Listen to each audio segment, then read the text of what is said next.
এজন্য আমি নিজেকে বরবাদ করে, আমার কবর আমার আখিরাতকে নষ্ট করে, আমি আমার স্ত্রী সন্তানকে হারাম খাওয়াইতে হবে, খোদার কসম এটা কোনো মুমিন করতে পারে না।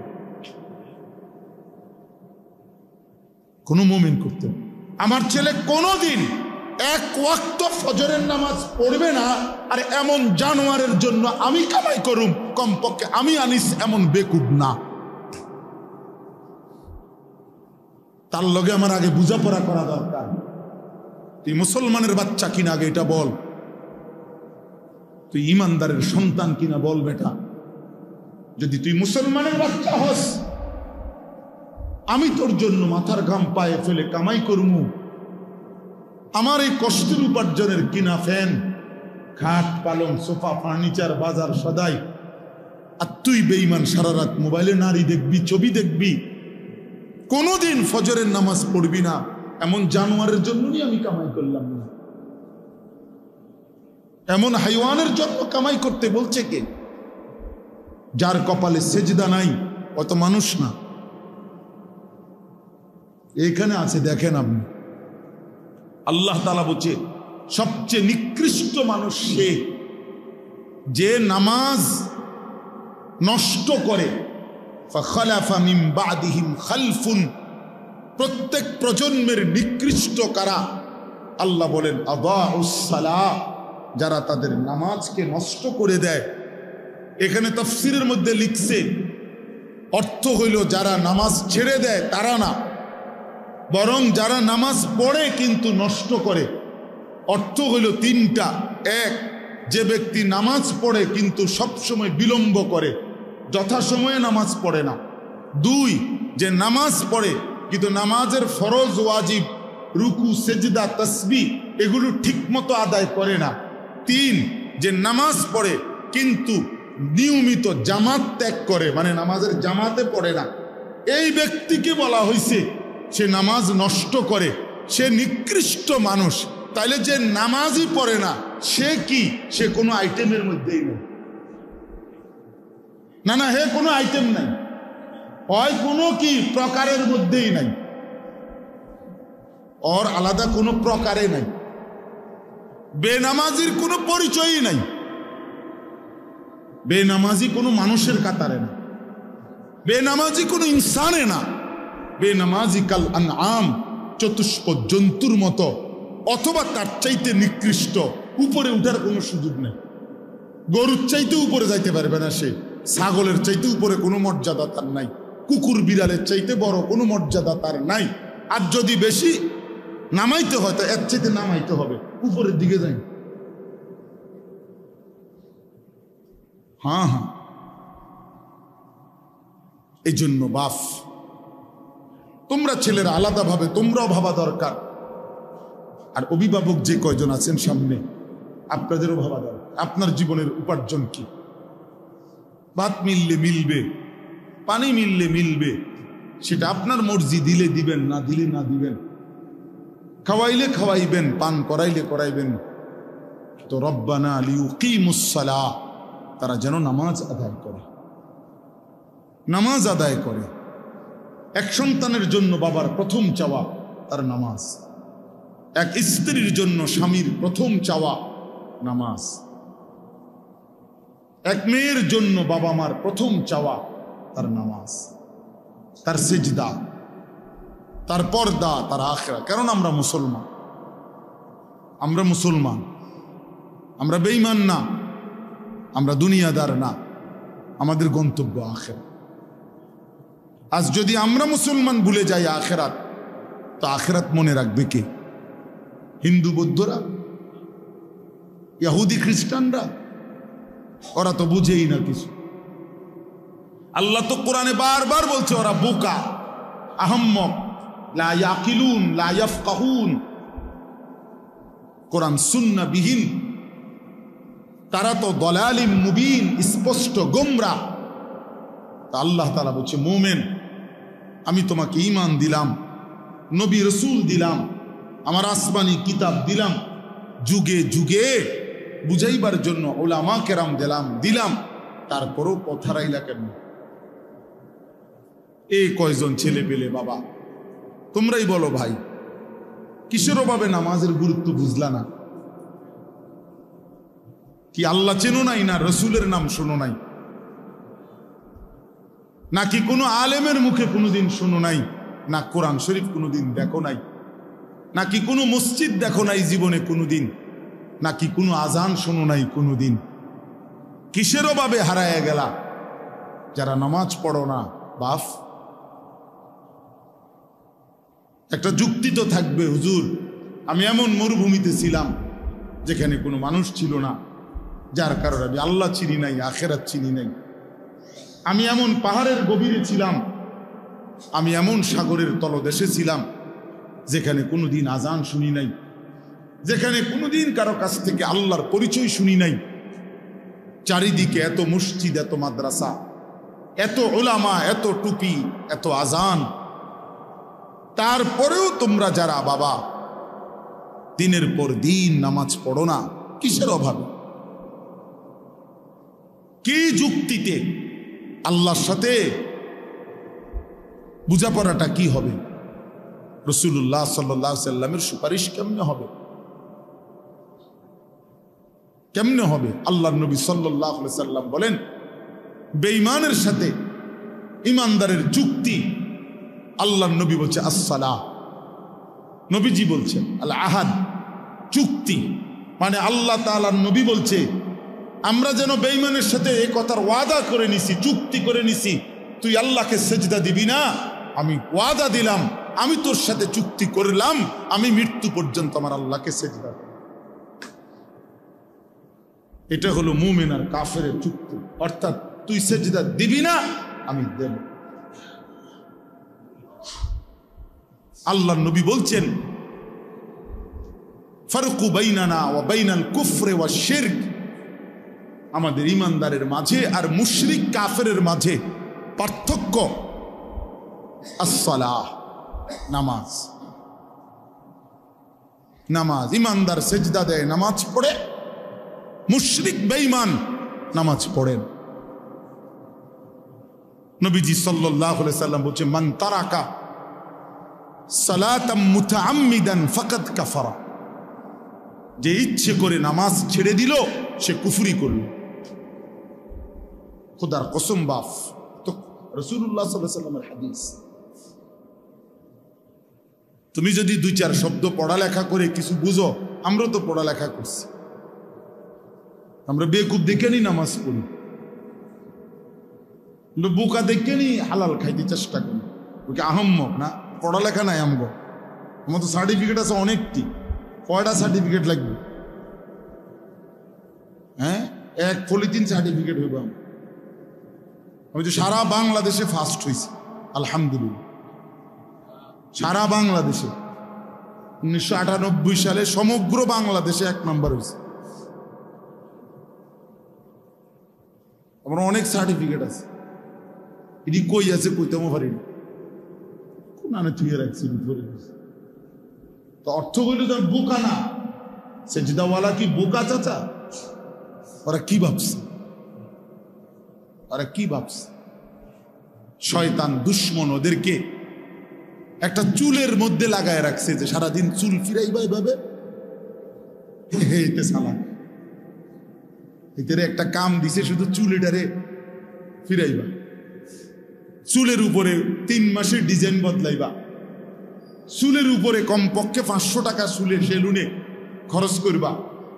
কারণ একেবারে স্পষ্ট কথা মনে রাখবেন, ছেলে বাবা মনে রাখো, চুলের উপরে ব্যস্ত থাকা, চুল নিয়ে, চুলের সৌন্দর্য, চুলের মধ্যে রূপচর্চা, চুল নিয়ে ব্যস্ত থাকা, এটা নারীর স্বভাব। এই জন্য এই পৃথিবীতে নারীর চুলের জন্য হাজারো আইটেমের তেল প্রসাধনী আছে। নারীর সৌন্দর্য তার চুলে, এজন্য নারী তার চুল সুন্দর রাখা, লম্বা করা, চুলের উপরে, সৌন্দর্যের উপরে বহু ফিকির করে। এজন্য যেই সমস্ত ছেলে এই চুল নিয়ে ব্যস্ত, তোর মধ্যে মূলত পৌরুষ নাই, নারীর স্বভাব তোর উপরে গালেব, এই জন্য তোর মধ্যে এই মানসিকতা। পুরুষ যেটারে বলে ওটা তুই হারায় ফেলছ। যারা তাদের মনের চাহিদার অনুসরণ করে, এই প্রিয় যুবক, কিশোর বাবা, বুঝতে শেখো বাপ, নিজের হাতে নিজেরে তুলে নিও না বাবা। এই পৃথিবীতে মানুষের বাচ্চার গরু ছাগলের বাচ্চা এক না। গরু ছাগলের বাচ্চা এটা নিজের মতো চললে কোনো অসুবিধা হয় না, যার কারণে 2 বাজার পরে গাবি বিক্রি করে দেয়, বাচ্চা এমনি বড় হয়ে যায়। বাছুর অসুবিধা হয় না, কারণ দুধ খানার মাসালা, ঘাস খানার মাসালা, আর তেমন কিছু নাই। কিছু দুধ খাবে আর ঘাস টাস খাবে, দৌড়াদৌড়ি করবে। এই গাভীর বাচ্চার এর দূরে মূল বিষয়। কিন্তু মুসলমানের বাচ্চা, মানুষের বাচ্চা এটা না ভাইয়া। মানুষের বাচ্চার ইমান, ইসলাম, আখলাক, লেনদেন, আদব, আচরণ সব কিছু সুন্দর করা, ওই আলোকে জীবন গড়া, কবর ঠিক রাখা, হাসরের ময়দান আখেরাত ঠিক করা, এটা পুরা একটা জিম্মাদারি। এই জন্য আল্লাহ তাআলা একটা বাচ্চাকে লাওয়ারিশ দেয় নাই। মাথার উপরে তার মা, বাবা, দাদা, দাদি, নানা, নানি, বড় ভাই, বড় বোন, চাচা, মামা, ফুফা, খালু, এত অভিভাবক দিয়ে আল্লাহ তাআলা তার মাথার উপরে রাখছেন যেন সে উত্তম আখলাক নিয়ে জিন্দেগি গঠন করতে পারে। এটা লাওয়ারিশ না, লাওয়ারিশ না। এজন্য প্রিয় ভাই আমার, আল্লাহ বলছে ওয়াত্তাবাউশ শাহওয়াত, যে তার মনের চাহিদার অনুসরণ করে, তার মনে যা চায় তা। কিসের আল্লাহ, কিসের রসুল, কিসের কোরআন, কিসের কিতাব? হুজুর আমি কিচ্ছু মানি না, আমি মুক্ত, আমি স্বাধীন, আমার মনে যা চায় তা। আমি 3 মাস আগে চুল রাখছি এভাবে, এখন রাখছি এভাবে। আমি একবার পরছি সিপা প্যান্ট, আবার পরি ডোলা প্যান্ট। আমার যা মন চায় তাই। আমি মন চাইলে দাঁড়াইয়া পেশাব করি, মন চাইলে বসে পেশাব করি, মন চাইলে হাঁটতে হাঁটতে পেশাব করি। না রে ভাইয়া, এটা মুসলমানের জিন্দেগি না, এটা মানুষের জীবন না, এটা মুমিনের জীবন না বন্ধু। নিজের হাতে যে নিজেকে তুলে নেয় সে শয়তান, সে শয়তান, ইবলিস। এজন্য ইবলিসের অপরাধের নাম কি? আনা আনা আনা আনা শব্দের অর্থ হলো আমি। কোরআন শরীফে আছে আল্লাহ তাআলা জিজ্ঞেস করছে সেজদা দিলি না কেন ইবলিসকে? বলছে আনা খায়রুম মিনহু, আমি তার চাইতে উত্তম। আল্লাহ বলছে কি বললি? আমার সামনে বললি আমি, আমি আল্লাহর সামনে? যা ফখরুজ, বের হ অহংকারী, আজকের থেকে কিয়ামত পর্যন্ত তোর উপরে আল্লাহর লানত। যা। সেই যে তাড়ায় দিল, আর কোনোদিন ফিরতে পারছে? আমি, আমার যা মন চায় তা। আপনি কে? হুজুর আপনার সমস্যা কি? আমি তো অনেক সময় বলি, অনেক ছেলে পেলে আছে না এমন, তারা একটু ভালো কথা বললে হ্যাঁ আপনার সমস্যা কি? তারা আরে বেটা বেউকুফ, আমার কি সমস্যা? তোরে না সমস্যা বেটা, আমার সমস্যার জন্য তো আমি বলছি না, তোর সমস্যা। তোর এই নারী ছবি, অশ্লীল দৃশ্য, বেনামাজি জিন্দিগি, ফজরের নামাজ না পড়া এই জীবন তোমারে জাহান্নামের আগুনে ফেলে দিবে। আমি তোমারে মায়া কইরা ধাউ ধাউ আগুন থেকে বাঁচাইতে চাই, এই জন্য ডাকছি তোমার। সমস্যা আমার হবে কেন? সমস্যা তোমার। নবীজি সাল্লাল্লাহু আলাইহি সাল্লামের হাদিসে আছে, নবীজি বলছে আমি চেয়েছি আমার একটা একটা উম্মত কোমরে জড়াইয়া ধরে হলেও জাহান্নামের আগুন থেকে বাঁচাইতে।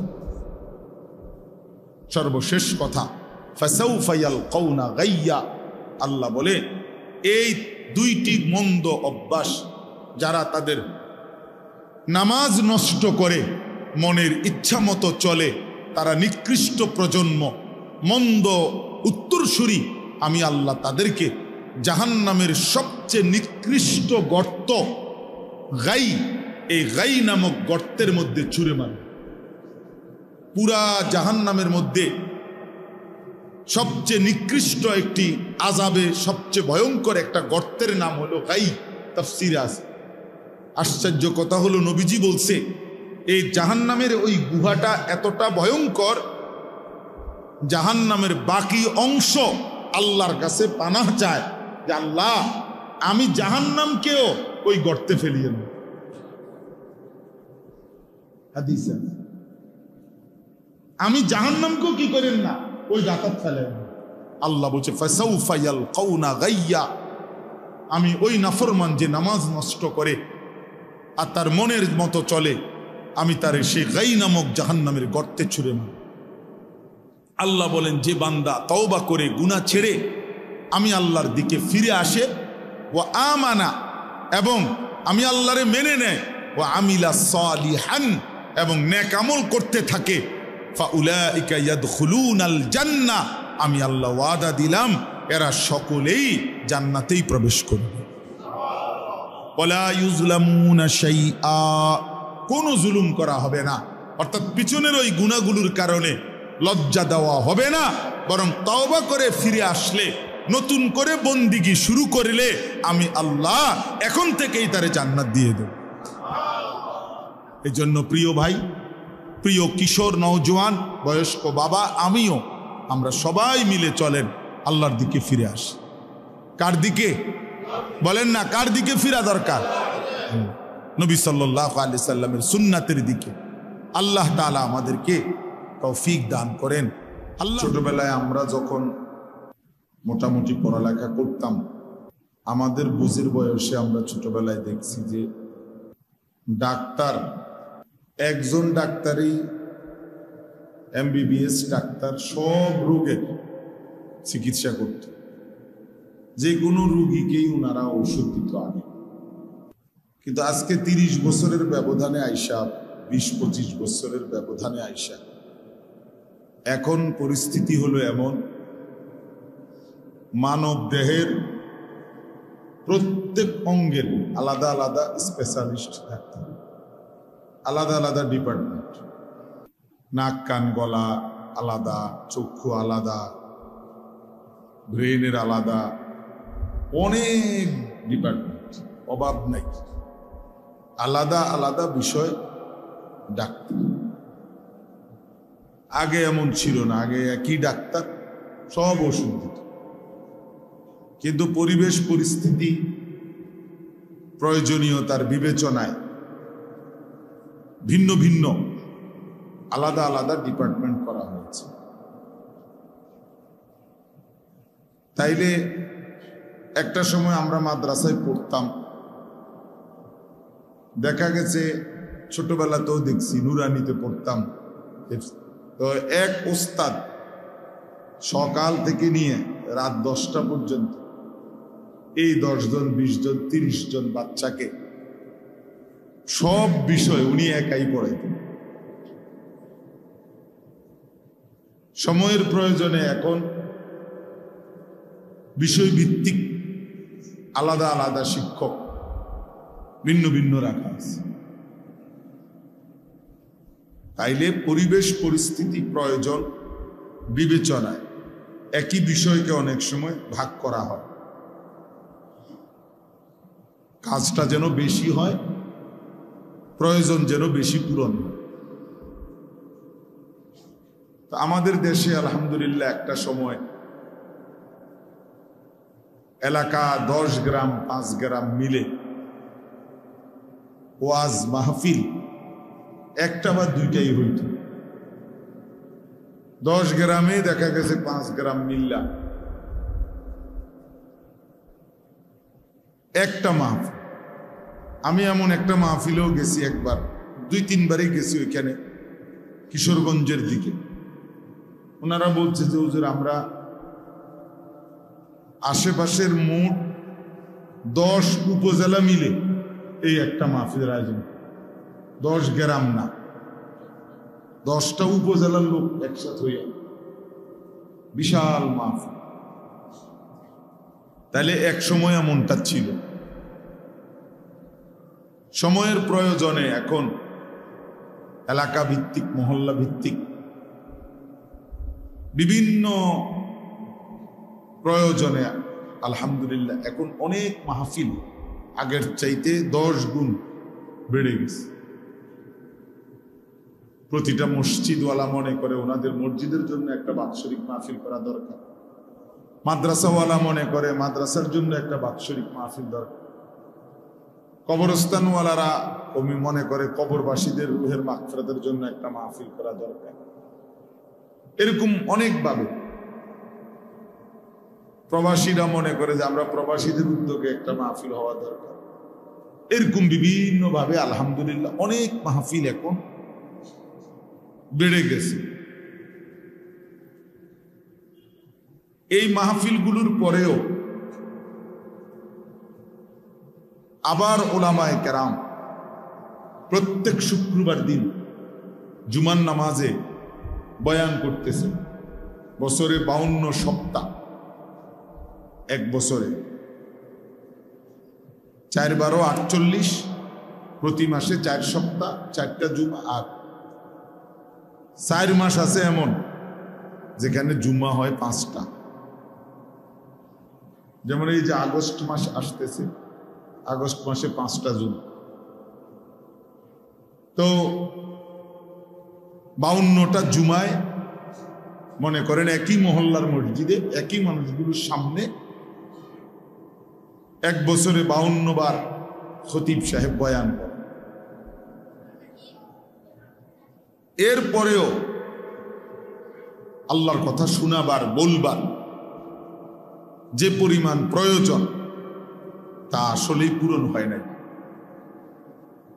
আল্লাহর কথা আরো বেশি বলা দরকার,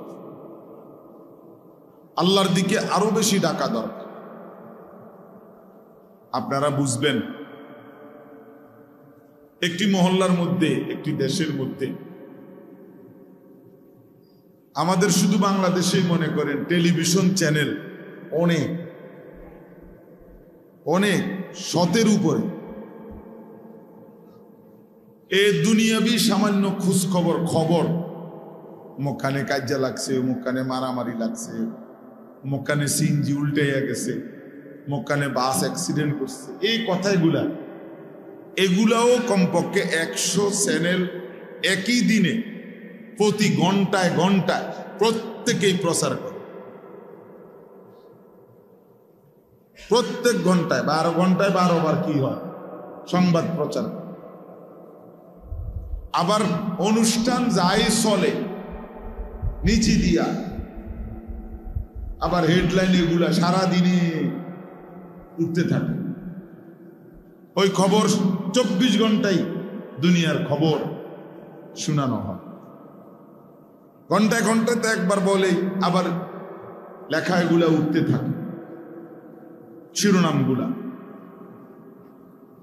এই সব ভাবে দুনিয়া বলা হয় বিভিন্ন ভাবে, কিন্তু বাস্তবিক অর্থে ওই পরিমাণ, যে পরিমাণ দুনিয়াবি কথা আমাদের সামনে পেশ হচ্ছে, আখিরাতের কথা ওই পরিমাণ পেশ করা হয়, এখনো বলা হয় না। আরো বেশি বলা দরকার আখিরাত। যে সফর যেটুকুর, ওই সফরের প্রস্তুতিও অতটুকু। দুনিয়ার সময় অল্পই, আখিরাতের সময় অনেক লম্বা, অনেক লম্বা। কোরআনুল কারীমের মধ্যে আছে, আল্লাহ তাআলা বলেন, ফি ইয়াউমিন কানা মিকদারুহু 50,000 সানা। হাসরের ময়দানের একদিন আল্লাহ তাআলা বলেন 50,000 বছর। সরাসরি কোরআন শরীফের আয়াত, 50,000 সানা, 50,000 বছর একদিন। এখন হাসরের ময়দান মোট কতদিন চলবে সেটা আল্লাহই জানে। যদি 10 দিন চলে বিচার কাজটা, রাসূলুল্লাহ সাল্লাল্লাহু আলাইহি ওয়াসাল্লাম বলেন, ফুল সিরাত যেটা পার হইতে হবে সকলকে, 30,000 বছরের রাস্তা। মুহাদ্দিসিনে কেরাম বলেন, সর্বশেষ যেই ব্যক্তি কবরে যাবে, ইসরাফিল ফু দিলে হতে পারে তাকেও কবরে থাকতে হবে 40,000 বছর। তাহলে এখন যারা কবরে, ইব্রাহিম আলাইহিস সালামের জামানায় যারা কবরে গেছে, ওই নূহ আলাইহিস সালামের জামানায় যারা কবরে গেছে, তারা আজকে কতদিন থেকে কবর। মনে করেন নবীজি সাল্লাল্লাহু আলাইহি সাল্লামের জামানায়, আমাদের নবীর জামানায় যারা ইন্তেকাল করছে, মারা গেছে, ইমানদার হোক আর বেঈমান হোক, তারা আজকে কতদিন। আমাদের চোখের সামনে হিসাব 1447 হিজরি এখন শুরু হয়েছে, 1447 হিজরি। শুরু হয়েছে এই যে মুহররম মাস, যেটা শেষ অংশে এখন আমরা আছি। তাইলে আজ থেকে 1447 বছর আগে নবীজি সাল্লাল্লাহু আলাইহি ওয়াসাল্লাম মক্কা থেকে হিজরত করে মদিনায় গেছে। তাহলে তার 1 বছরের মাথায় বদরের যুদ্ধ হয়েছে, 1 বছর পরে। তাহলে বদরের যুদ্ধ হয়েছে ধরেন আজকে 1446 বছর। তাহলে আবু জেহেল মারা গেছে আজকে 1446 বছর। তাহলে আবু জেহেল আজকে কবরে পড়ে আছে 1446 বছর, কিন্তু মাটির উপরে কি এই পরিবার ছিল? মাটির উপরে ছিল 60 বছর, 70 বছর, নাহলে 63, 50, 70, 80, এরকম 60-70 এত বেশি না। তাহলে আমাদের একদম সহজ হিসাব যে মাটির উপরে আমরা ছিল কতক্ষণ। ফেরাউন আজকে মাটির নিচে কতদিন, নমরুদ আজকে মাটির নিচে কতদিন। এই জন্য আখিরাতের সফর লম্বা, পরকালের সফর লম্বা। মান মাতা ফাকাদ কামাত কিয়ামাতুহু, বুজুর্গানে দিন বলে যার মৃত্যু হলো তার কিয়ামত, তার আখিরাত শুরু হয়ে গেল। কারণ সে তো আর কোনোদিন 1000 কোটি চেষ্টা করেও পৃথিবীতে আর আসবে না। মোবাইল ঘুরান ভাইয়া, ভালো, এটা খুব ভালো কাজ, খুব ভালো কাজ। কারণ 24 ঘন্টা ফালতু কাজ করতে করতে জিন্দিগিটাই ফালতু হয়ে গেছে। এই জন্য কিছু মানুষের জীবন হলো 24 ঘন্টা শুধু মোবাইল, এটারে ঘুরাবে, এটারে ছবি উঠাবে, এইটাই মাথার মধ্যে ঢুকায় দেওয়া হয়েছে যে তোমার পৃথিবীর, তোমার 24 ঘন্টার ডিউটি একটাই। তোমার জীবনে 24 ঘন্টা ভালো মন্দ, বেড়া বেড়ি, হুজুর, পাবলিক, মসজিদ, মাদ্রাসা, স্কুল, কলেজ, যেটা পাও তোমার দায়িত্বই ছবি উঠানো। তোমার পৃথিবীতে বানানোই হয়েছে ছবি উঠানোর জন্য, তোমার পৃথিবীতে বানানোর উদ্দেশ্যই ছবি উঠানো। তোমার জীবনটাই শুধু মোবাইল, মারা যাইলে মোবাইলের উপরে মারা যাইবা, জীবিত হইলে মোবাইলের উপরে জীবিত। এই জন্য হাজারো মানুষের দেখবেন ঘুমের টাইমে লাস্ট আমল, মানে ঘুমাবার সময় শেষ মোবাইলটা সেট করে এই শেষ আমল। ঘুমের থেকে শোয়া অবস্থায় প্রথম হাত দিয়া মোবাইলটা সাইডে আছে। তাহলে আখিরি আমল হইল মোবাইল। ঘুম থেকে জেগে প্রথম আমল মিনহা খালাকনাকুম ওয়া ফিহা নুঈদুকুম। মোবাইলের উপরে মারা গেল, ঘুম গেল, মোবাইলের উপরেই জেগে উঠল। আস্তাগফিরুল্লাহ। আমার ভাই, আমি বলতেছিলাম তাইলে আখিরাতের সফর লম্বা। কোরআনুল কারীমের মধ্যে আছে, আল্লাহ তাআলা বলছেন তোমরা 1000 বছর গুনলে যেটুকু হয়, আমি আল্লাহ একদিন বললে এতটুকু হয়। আমি আল্লাহর বলা একদিন আলফা সানাতিম মিম্মা তাউদ্দুন, তোমাদের গুনার হিসাবে, তোমাদের 24 ঘন্টার দিন রাতের হিসাবে 1000 বছর সমপরিমাণ আমি আল্লাহর একদিন। একদিন তো যদি আল্লাহ বলে বান্দা একদিনে আযাব ভোগ করতে হবে, তো সেটা ধরে নেন 1000 বছর। 1000 বছর। যদি আল্লাহ বলে বান্দা একদিনই হাসরের ময়দানের হিসাব হবে, তো সেটাও ধরে নেন 50,000 বছর। কারণ কোরআন শরীফের আয়াত এটা। তাহলে আখিরাত অনেক লম্বা সফর, আখিরাতের প্রস্তুতিও অনেক বেশি।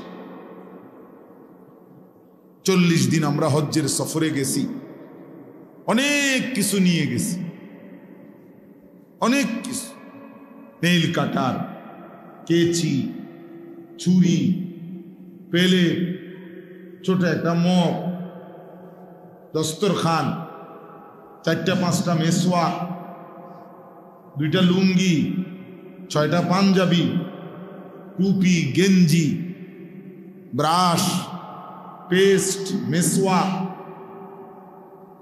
কত কিছু নিয়ে একটা লাগেজ বইরা তারপরে হজে গেছে। কারণ 40 দিনের সফর, অনেক কিছু লাগবে। সেখানে গিয়েও অনেক কিছু কিনতে হয়েছে। গিয়া পড়ছি, এখন বালতি নাই কাপড় ধুইবার, এটা তো আর বাংলাদেশের থেকে বালতিটা নেওয়া যায় না, তো গিয়ে কিনছি। এখন বালতি কিনছি তো মগ কই, মগ যেটাতে গোসল করতে হলে মগ লাগবে না একটা, তো মগ এটা কিনছি। এখন ঠান্ডা লাগতেছে, হঠাৎ জ্বর উঠছে, সর্দি খুব, এখন একটা হিটারের মতো, মানে যেটা দিয়ে পানি গরম করে, এইটা কম দামের মধ্যে, যে কদিনে হোক অন্তত আমার দরকার, তো এইটা একটা কিনছি। এরকম সামান্যটুকু সফরের জন্য কত বেশি কত কিছু লাগে। আমার প্রিয় ভাই বাপ, এত লম্বা আখিরাতের জন্য প্রস্তুতিও অনেক, অনেক প্রস্তুতি। এই জন্য আখিরাতের জন্য বলা দরকার আরো অনেক বেশি, করা দরকার আরো অনেক বেশি, অনেক বেশি।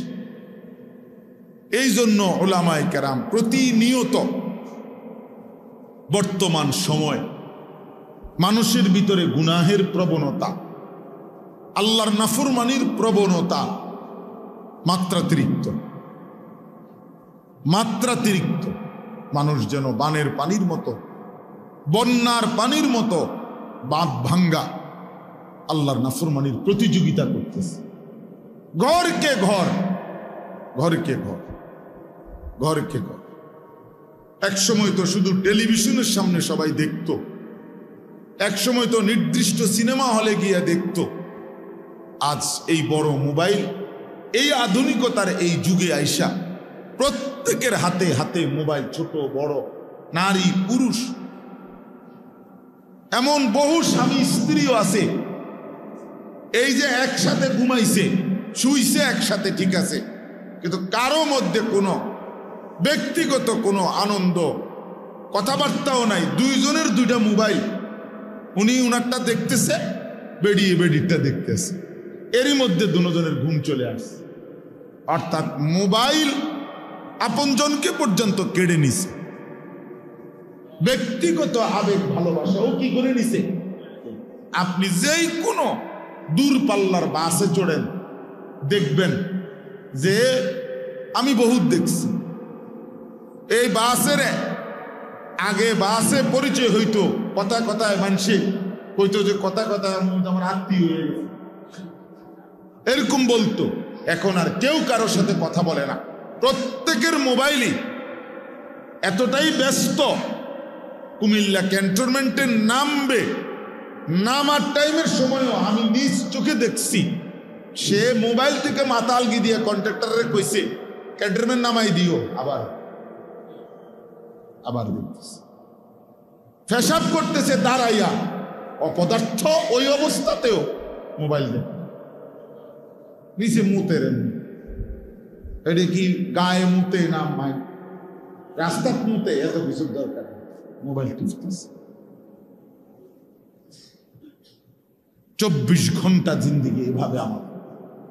তাহলে এইভাবে নাফরমানি, আল্লাহর অবাধ্যতা মাত্রাতিরিক্ত, মাত্রাতিরিক্ত। বেনামাজি সব যুগেই ছিল, কিন্তু এখনকার সমাজ